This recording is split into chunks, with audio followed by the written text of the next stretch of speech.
कहते हैं।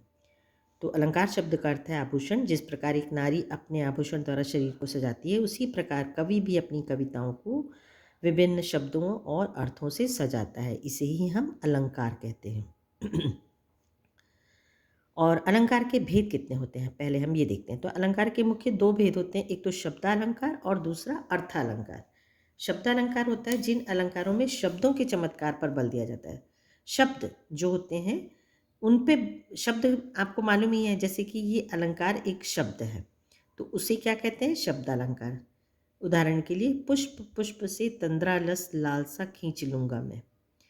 पुष्प पुष्प से तंद्रालस, तंद्रालस मतलब जिनकी फूलों में जो आलस है उसको मैं खींच लूँगा।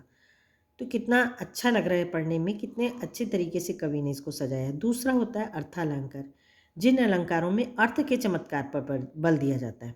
मतलब शब्द को ध्यान न देकर अर्थ पे ज़्यादा ध्यान दिया जाता है, तो उसे अर्थालंकार कहते हैं। हम एक निशानी सी उर पर लेज असफलता का भार चले। उर मतलब हृदय पे एक निशानी है, असफलता का भार ले चले। तो यहाँ पर अर्थ पे बल दिया जा रहा है, शब्द पे नहीं।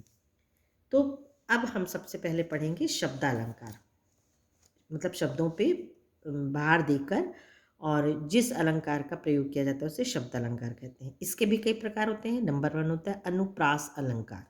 आपको ये शब्द याद करने बहुत ज़रूरी होंगे, क्योंकि आपको आगे 9th-10th तक के यूज़ होगा, अलंकार आप पढ़ोगे।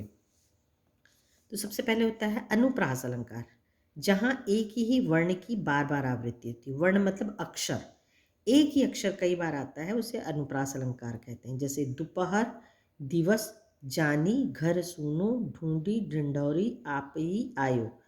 यहाँ द 2 बार आया, ढ 2 बार आया और आ 2 बार आया। तो इस प्रकार हम ये देख रहे हैं एक ही वर्ण कई बार आया है। तो ऐसे अलंकार को अनुप्रास अलंकार